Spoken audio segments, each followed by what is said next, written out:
மயிலுக்கு எதனா ஆயிடுமோ அப்படிங்கிற மாரி சொல்லி, உண்மையிலேயே மல்லி அவ்ளோ ஃபீல் பண்ணாங்க. அதுவும் இல்லாம பெத்த அம்மா இருந்திருந்தா கூட, இந்த அளவுக்கு ஃபீல் பண்ணி, அதுவும் இல்லாம இப்போ இந்த ஒரு சிச்சுவேஷன ஹேண்டில் பண்ணி, இப்போ நம்ம மயில கண்டுபிடிச்சிருப்பாங்களா? அப்படிங்கிறது ஒரு மிகப்பெரிய கேள்விக்குறியான ஒரு விஷயம்.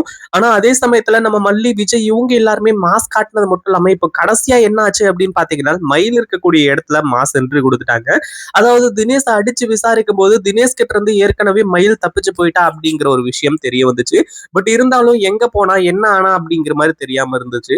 உண்மையிலே இந்த கண்ணனுக்கு இது தேவைதான் அப்படின்னே சொல்லலாம். கண்டிப்பா இந்த கண்ணனை இப்ப போலீஸ் போட்டு பொளந்து எடுக்க போகுது. இவனால வந்து தப்பிக்கவே முடியாது. ஏன்னா இதுக்கு முன்னாடி மயில் எங்க இருக்கா, என்ன ஏது அப்படிங்கிறது தெரியாம இருந்துச்சு.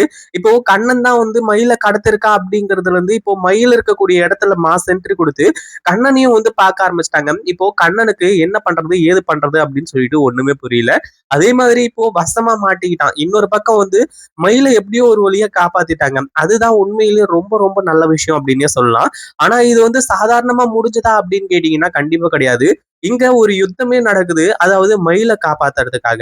இந்த தினேஷ் கிட்ட இருந்தாச்சும் கூட வந்து எப்படியாச்சும் மயில் தப்பிச்சுட்டாங்க. ஆனா இந்த கண்ணன் கிட்ட இருந்து தப்பிக்கிறது ரொம்பவே கஷ்டமான ஒரு விஷயமா இருந்துச்சு. அதாவது இப்ப என்ன ஆச்சு அப்படின்னு பாத்தீங்கன்னா, ஒரு பக்கம் வந்து போலீஸ் எல்லாமே வந்து பரபரப்பா வேலை செஞ்சுகிட்டு இருக்கு. இந்த கண்ணனுக்கு முன்கூட்டியே தெரியும் கண்டிப்பா நம்ம கிட்ட வந்துருவாங்க அப்படிங்கிற மாரி சொல்லி. அப்போ இந்த கண்ணன் என்ன பண்ணிருக்கணும், அமைதியா போலீஸ் கிட்ட நம்ம மயில கொண்டு போய் ஒப்படைச்சுட்டு, அப்படியே சரண்டர் ஆயிருந்தாங்க அப்படின்னா, இவ்ளோ பெரிய பிரச்சனை தேவையா? அப்படின்னு கேட்டீங்கன்னா கண்டிப்பா கிடையாது. ஏன்னா பொண்ணுக்கு ஆசைப்பட்டு, அதே மாதிரி பொருளுக்கு ஆசைப்பட்டு, கடைசியில இப்படி வந்து இந்த கண்ணன் மாட்டிக்குவான் அப்படின்னு எதிர்பார்க்கல. பட் இருந்தாலும் இது ஒரு மிகப்பெரிய டாஸ்க்கா தான் இருந்துச்சு. ஏன்னா போலீஸ் வந்து ரவுண்ட் அப் பண்ணிட்டாங்க. ஒரு பக்கம் வந்து இந்த கண்ணனோட ஃப்ரெண்ட் அங்கிருந்து எஸ்கேப் ஆகி ஓடிட்டான். மச்சான் அங்க பார்றா டேய் போலீஸ் வந்துட்டாங்க அப்படிங்கிற மாரி வந்து சொல்லி. ஆனா ஏற்கனவே வந்து இந்த கண்ணன் இருந்துட்டு மயில ஒரு வழி பண்ணணும் அப்படிங்கிற மாரி நினைச்சுக்கிட்டு இருந்தான். ஆனா கடைசியில இப்படி ஒரு ஆப்ப கொண்டு வந்து வைப்பாங்க அப்படின்னு கொஞ்சம் கூட எதிர்பார்க்கவே இல்ல. இப்போ மல்லி, விஜய் எல்லாம் பயங்கரமா மாஸ் என்ட்ரி குடுக்குறாங்க. ஒரு பக்கம் போலீஸ பார்த்த உடனே இதுல இருந்து தப்பிச்சாகணும் அப்படிங்கிறதுக்காக, அதாவது இங்கிருந்து தப்பிக்கணும் அப்படிங்கிற ஒரு விஷயம் மட்டும் கிடையாது. மயிலையும் சேர்த்து வந்து இங்கிருந்து கூட்டிட்டு போணும். ஏன்னா மயில் மேல ஆசைப்பட்டு தானே இந்த கண்ணன் இருந்துட்டு இவ்ளோ பெரிய வேலைய செஞ்சான். அப்படி இருக்கும்போது மயில விட்டுட்டு போவானா அப்படின்னு கேட்டீங்கன்னா கண்டிப்பா கிடையாது. அதுக்காக தான் முயற்சி பண்றான். அதே மாரி பக்கத்துல இருக்க ஒரு பீர் பாட்டில வந்து உடைச்சு, கடைசியில அந்த ஒரு பாட்டில்ல அதாவது அத வந்து வச்சு மயில நான் கொன்றுவேன். அதாவது ஏற்கனவே மயில் வந்து ரொம்ப வந்து இப்போ மயக்கத்துல இருக்காங்க. கிட்டத்தட்ட ஏற்கனவே ஒரு 1/2 நாளைக்கு மேல ஆயிடுச்சு. அப்படி இருக்கும்போது, அதாவது மயில் வந்து இன்னமும் அன்கான்ஷியஸ்ல தான் இருக்காங்க அப்படிங்கிறது உண்மையிலேயே விஜய்க்கும், மல்லிக்கும் மிகப்பெரிய ஒரு இதா இருந்துட்டு இருந்துச்சு. அதே மாரி போலீஸ்லாம் வந்து, "கண்ணன் நீங்க ரொம்ப மிகப்பெரிய தப்பு பண்ணிக்கிட்டு இருக்கீங்க. ரொம்ப நல்லவன் மாரியே நடிச்சீங்களே" அப்படி இப்படின்ற மாரி சொல்லி, விஜயும், மல்லியும் வந்துட்டு மயில காப்பாத்துறதுக்கு என்னென்னமோ பிளான் பண்றாங்க. ஆனா இந்த கண்ணன் வந்துட்டு எதுக்குமே சரி வர மாரி இல்ல. நீங்க யாராச்சும் என் பக்கத்துல நெருங்க பார்த்தீங்க அப்படின்னா, கண்டிப்பா இவள குத்தி கொன்னுட்டு போயிட்டே இருப்பேன் நானு அப்படிங்கிற மாரி வந்து சொல்லி, இப்போ மயிலோட கழுத்துல அந்த பாட்டில வச்சு வந்து மிரட்டிட்டு இருக்காங்க. இது வந்து கொஞ்சம் கூட வந்து யோசிக்காம போலீஸ் வந்து ஆக்ஷன் எடுக்கலாம். பட் இருந்தாலும் மயிலோட நிலைமை வந்து என்ன அப்படிங்கிறது புரியல. அதே மாரி மயிலுக்கு எதனா ஒரு சின்ன கீறல் கூட விழக்கூடாது. மயில எந்த ஒரு ஆபத்தும் இல்லாம காப்பாத்தணும் அப்படிங்கிற மாரி வந்து சொல்லி எல்லாருமே நினைச்சுக்கிட்டு இருக்காங்க. ஆனா அதே சமயத்துல மல்லி இப்படி மாஸ் காட்டுவாங்க அப்படின்னு கொஞ்சம் கூட எதிர்பார்க்கவே இல்ல. ஏன்னா மல்லி இருந்துட்டு தன்னோட தங்கச்சிய காப்பாத்தணும் அப்படிங்கிற மாரி சொல்லி, தன்னோட தங்கச்சி எங்க இருக்காங்க அப்படிங்கிறது தெரியாதப்பவே இவ்வளவு தூரம் தேடி வந்தாங்க. அப்படி இருக்கும்போது கண்ணு முன்னாடியே தன்னோட தங்கச்சி மயில வச்சுக்கிட்டு, இந்த அ அதாவது அதே மாரி இந்த ஒரு விஷயத்துல வந்து இன்வால்வ் ஆன இந்த கண்ணனையும் வந்து அவ்வளோ சீக்கிரம் விட்டுற மாட்டாங்க.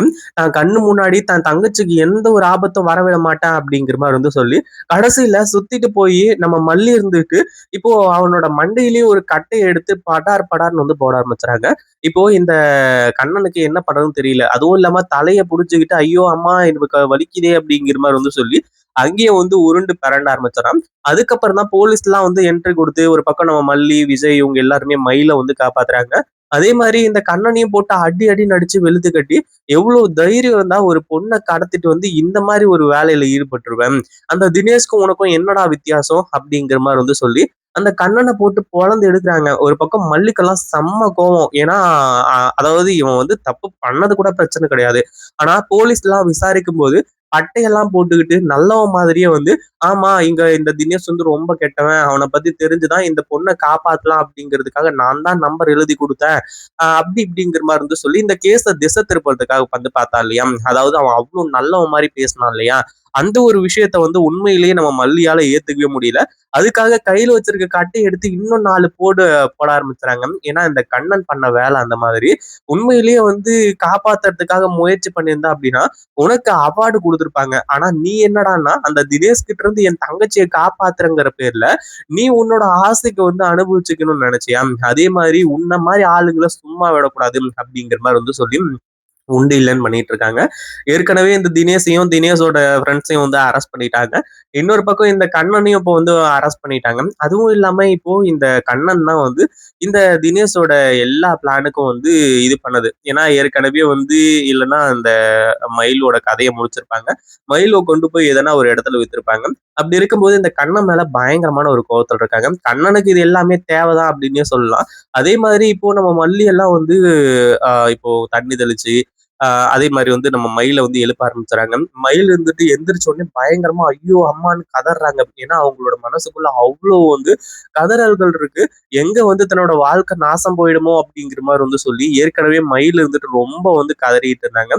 ஆனா இப்போ எந்த ஒரு ஆபத்தும் இல்ல, உன்னை காப்பாத்தியாச்சு மயிலு அப்படிங்கிற மாதிரி வந்து சொல்லி தன்னோட அக்கா மல்லி வந்து அங்க நிற்கும் போதுதான் உண்மையிலேயே நம்ம மயிலுக்கு உயிரே வருது.